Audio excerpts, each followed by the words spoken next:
Hi viewers. Welcome to Scary Hush.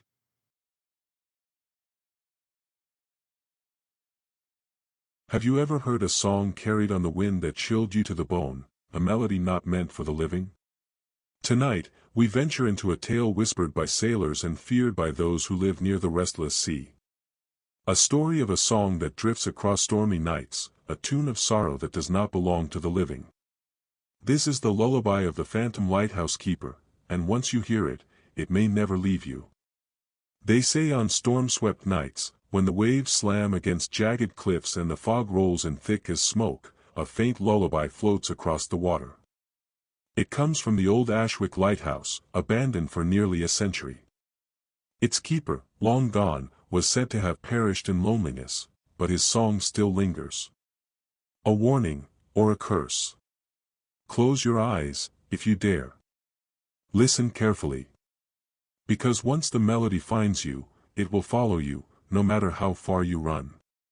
Before we begin the story, I'd like to request you to please like and subscribe to this channel. Also, write in the comment box, "Love to horror stories." Thank you. Let's start the story. It was late autumn when four travelers arrived in the seaside village of Greymarsh. The ocean was restless that week, and the locals muttered about storms that came too early, as if summoned by something unnatural. The group of outsiders was curious, drawn by tales they had stumbled upon in forgotten maritime journals. Each of them carried a fascination with the paranormal, but for different reasons. There was Alaric Vayner, a writer from Yorkshire with a passion for collecting unsolved legends.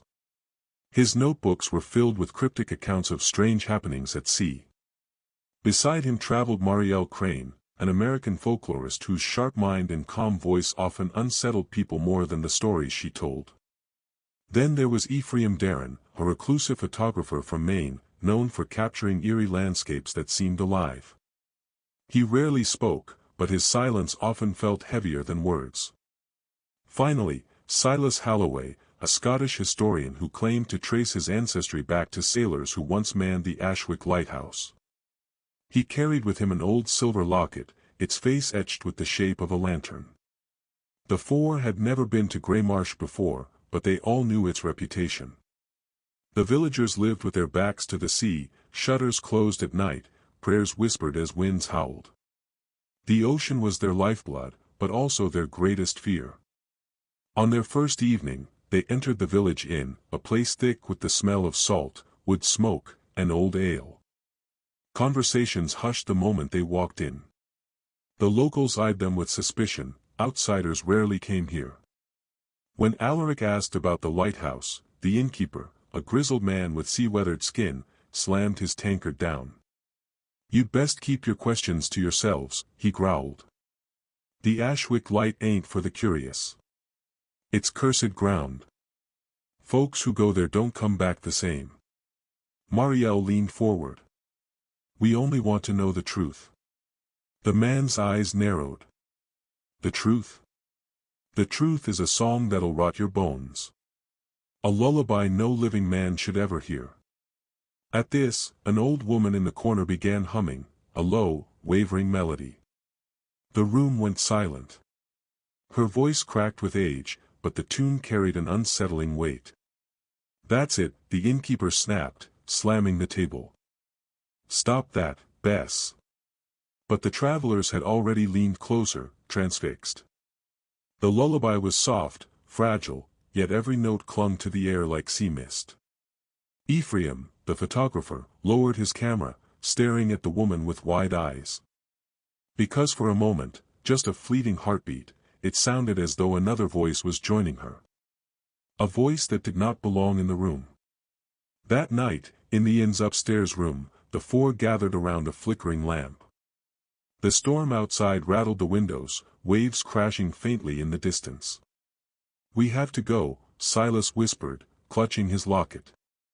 "The Ashwick Lighthouse. My great-grandfather kept watch there. If the stories are true, then his spirit, his song, it's still out there." Alaric nodded, scribbling notes furiously.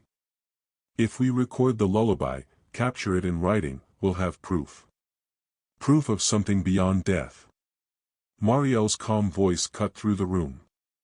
But the villagers are terrified for a reason. Songs don't linger on the wind unless something powerful keeps them there. Spirits tied to such melodies are never at peace. Ephraim, who had said nothing all evening, finally spoke. His voice was quiet, almost reluctant. I heard it. Not just the woman downstairs. Something else. A second voice. I recorded it on my equipment. The room went still. And with that, their fate was sealed. The four would set out the next night, across the cliffs of Greymarsh, toward the black silhouette of Ashwick Lighthouse, where the Phantom Keeper's lullaby awaited. The following night came heavy with fog. The moon was smothered behind a curtain of clouds, and the only light was the pale glow of lanterns swinging in the travelers' hands. The villagers had warned them not to go, but warnings had only deepened their resolve. The path to Ashwick Lighthouse was no simple walk. It wound along jagged cliffs where the sea roared below, black waves smashing against stone. The air was sharp with salt, damp with mist that clung to their clothes. Every step felt as though they were trespassing into a place the earth itself wanted to keep hidden. Silas led the way, the locket in his hand glinting whenever the lantern light caught it. It's close, he whispered, though none of them could yet see the tower. I can feel it. Mariel's voice was steady but low. The closer we get, the heavier the air feels. It's like walking through breath you cannot see. And indeed, the fog seemed to thicken unnaturally, pressing in around them. The ocean's roar dimmed, as though muffled by an unseen hand. It was Ephraim who stopped first. He had lifted his camera instinctively, snapping shots into the mist. What is it? Alaric asked. Ephraim squinted, lowering the lens. A figure. Standing by the rocks. But when I blinked, gone. The others froze, lanterns swaying. The cliff stretched empty, nothing but stones and mist. Yet all of them felt it, an unseen gaze watching from somewhere in the whiteness. Then came the sound. At first, it was only a whisper, so faint it could have been mistaken for the wind. But slowly, note by note, a melody curled through the night air. A lullaby. Sad, broken, drifting. Mariel shivered. Do you hear it? The voice is carrying on the fog. Silas clutched his locket tightly. That's him. The keeper. The song grew stronger, not louder, but closer, as if the air itself was vibrating with it. The travelers exchanged uneasy glances. Each of them had heard ghost stories before, but this was no tale told by candlelight. The melody was real. It was here. When the fog shifted, they finally saw it. Ashwick Lighthouse rose from the cliffs like a blackened finger pointing at the heavens. Its stones were slick with sea spray, its windows broken, its lantern tower long extinguished. Vines and moss clung to its walls, and the rusted iron gate at its base hung open like a mouth waiting to swallow them. The lullaby was coming from inside. Ephraim lifted his camera again, snapping rapidly. The flash burst against the fog, illuminating the lighthouse for a brief instant. And in that instant, they all saw it. A man, standing at the top balcony of the lighthouse. His figure was outlined by the pale glow of the moon behind the clouds. He stood still, too still, as though carved from shadow. When the light from the camera faded, he was gone. The group reached the rusted gate, stepping through carefully. The air smelled of salt and decay. Each stone of the lighthouse seemed to hum faintly, vibrating with the song that surrounded them. Mariel placed her hand against the door, its wood warped with years of storms. This place, it doesn't want us here. Alaric shook his head, though his voice trembled. No, this is exactly where we're meant to be. This is history calling us. Silas pushed the door open with a groan of rust and wood. The sound echoed like a cry through the hollow chamber beyond. Inside, the air was colder than the night outside. Their lanterns cast trembling circles of light across the stone walls. The spiral staircase rose in the shadows, its steps slick with damp moss. And above them, faint but unmistakable, the lullaby continued. Only now, there was something new. A second voice had joined it. The heavy door shut behind them with a slow, deliberate thud, though no one had touched it. The sound made all four jump. Lantern light trembled as their breaths misted in the air, the cold far sharper now. The interior smelled of salt, rust, and something faintly metallic, like old blood left too long on stone. Water dripped rhythmically somewhere in the dark, echoing like footsteps retreating. Alaric scribbled into his notebook with shaking hands. The structure is intact, but the atmosphere is oppressive. As if we're standing inside a grave. Not a grave, Marielle corrected quietly, her eyes scanning the shadows. A prison. Whatever sings here is bound to this place. They all turned their eyes upward to the spiral staircase. The lullaby still drifted from above, faint, trembling, but undeniably there. And still, two voices. One deep, weary, sorrowful. The other soft, higher, fragile, like a child echoing the same tune. On the first landing, they found a small, dust-coated table. Resting on it was a warped leather book, its pages stained with water and mold. Silas brushed the cover gently, whispering, "This could be my great-grandfather's." He opened the book with care. The ink had bled with time, but certain words remained. Phrases half-legible, etched in desperation. Storm without end, the lantern must never die. Voices on the wind, lullaby not mine alone. And scrawled furiously across one page, deep into the parchment as though carved in madness. They will not let me leave. The words hung heavy between them. Ephraim raised his camera and snapped a shot, but when the flash faded, he swore he saw fresh ink bleeding across the page, as if the words had just been written. They climbed higher. Every step groaned beneath their weight, the iron railing slick with damp. The song followed them, always just above, never closer, never further. On the second landing, a door hung crooked on its hinges. Inside was the keeper's quarters, a narrow bed, a cracked mirror, and a wooden chair facing the window. Dust lay thick, but the sheets were disturbingly neat, as though smoothed by unseen hands. Marielle stepped closer to the mirror. Her breath caught. "Look." The others gathered. The mirror's surface reflected not their four faces, but five. A man stood among them, gaunt and weary, dressed in a salt-stained coat. His eyes were hollow, yet glimmered faintly with sorrow. His lips moved soundlessly, as though singing words only the dead could hear. Silas whispered, "Keeper." The glass cracked in that instant, splintering like ice. When they looked again, the reflection was only their own. From above, the second voice grew clearer. No longer faint, no longer fragile. It was singing directly to them. A child's lullaby. Sweet, innocent, but twisted, as though dragged through grief. Ephraim lowered his camera, his face pale. The second voice, "It's not just echo. It's a child." Alaric shook his head. The journals never mentioned a child here. Marielle's eyes hardened. Perhaps because whoever the child was never meant to be remembered.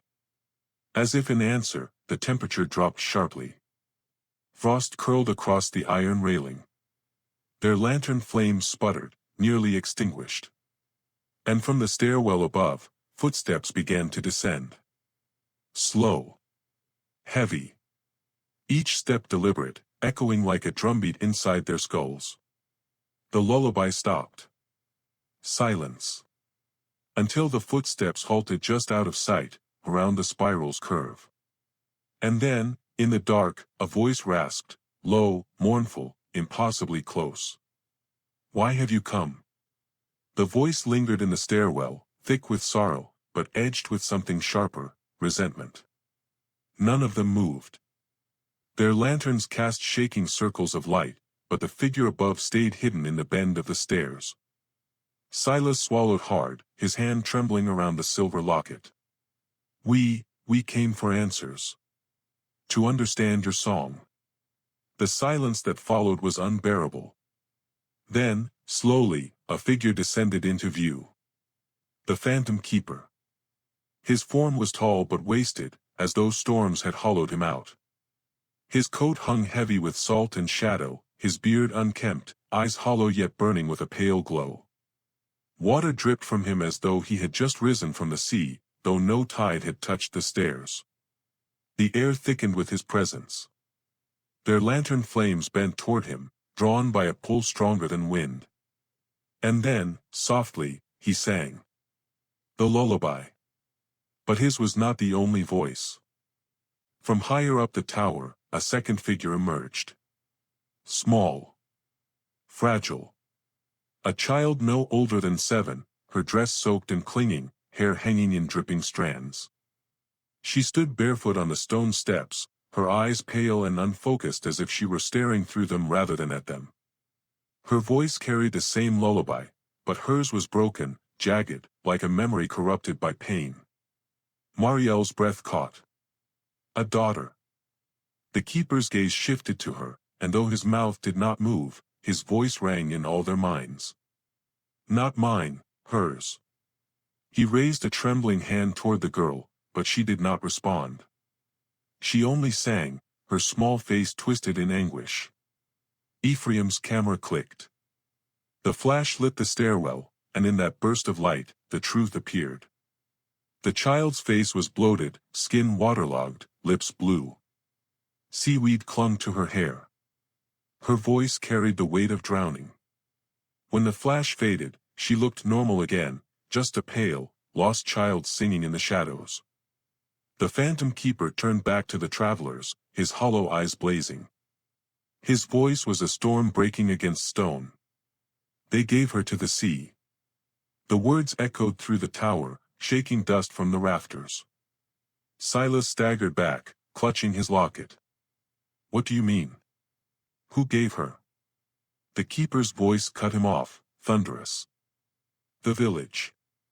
The people of Grey Marsh. My lantern went dark, they said the storm would swallow them all. They offered her instead. His voice cracked, twisting into anguish.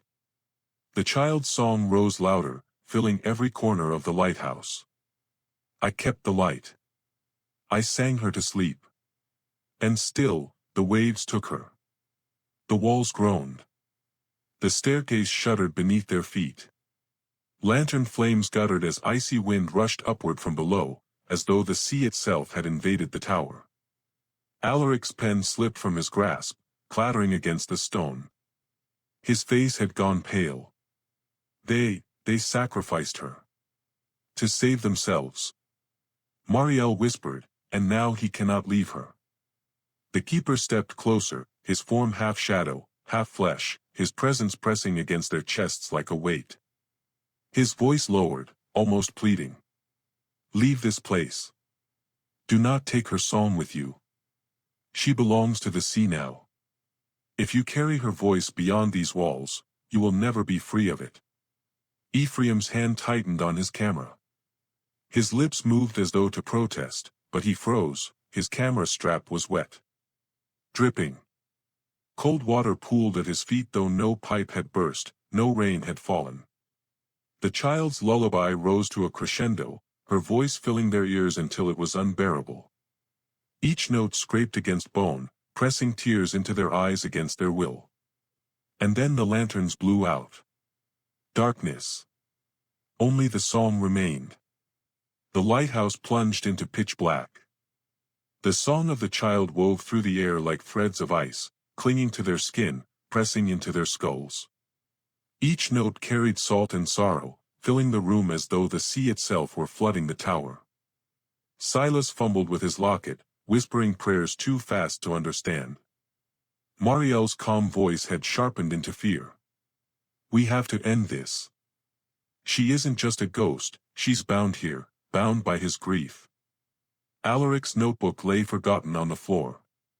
His voice trembled. But how do you free a soul stolen by the sea? The keeper's shadow loomed closer. His hollow eyes glowed faintly in the dark, his voice a broken wave crashing inside their minds. Sing with her. Give her rest. The travelers looked at each other, their breath frosting in the dark. Ephraim's hands shook around his camera. You mean, finish the lullaby? The keeper's face contorted in agony. Sing her to sleep. Or she will sing forever.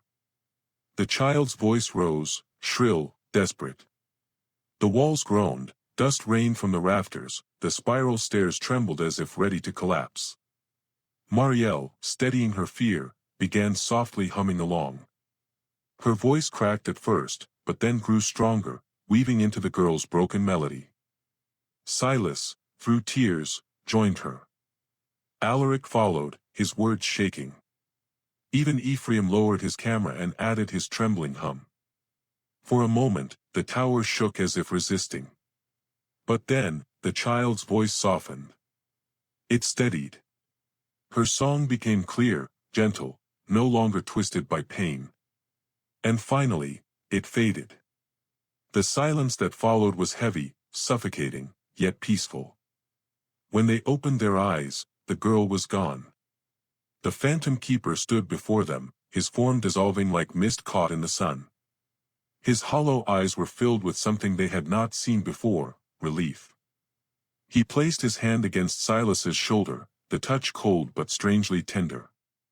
The light can rest, at last. With those words, he too faded, his shadow unraveling into the air. The weight lifted from the tower, the song no longer echoing. Only the sound of the restless sea remained. The lanterns flickered back to life. The lighthouse stood still, silent, no longer humming with sorrow. But Ephraim's camera, hanging at his side, dripped seawater. Its last photograph, when developed later, would reveal the child standing behind them on the stairwell, eyes closed, lips curved in the faintest of smiles. By dawn, the four descended the cliffs of Ashwick. The village stirred awake, but no one asked what they had seen. Perhaps they already knew. Marielle carried silence in her eyes. Alaric wrote nothing for days, his notebook left empty. Silas kept the locket close, whispering thanks to the restless waves. Ephraim never spoke of what his photographs revealed. And yet, on stormy nights, when the wind howls and the sea thrashes against the rocks, travelers swear they can still hear it. Not a curse. Not a warning. But a lullaby at peace. The lullaby of the Phantom Lighthouse Keeper. And that is where our story ends tonight. The Keeper's song has finally found its silence, or has it? Tell me, if you were standing inside that lighthouse, would you have dared to sing with the ghostly child, or would you have run into the storm? Share your thoughts and experiences in the comments, I'd love to hear them. And if you enjoyed this haunting tale, don't forget to like this video, subscribe to the channel, and share it with someone who loves a good scare. There are many more stories waiting in the dark, and who knows, one night, you might hear a song on the wind that wasn't meant for the living. Until then, stay safe, and keep your light burning.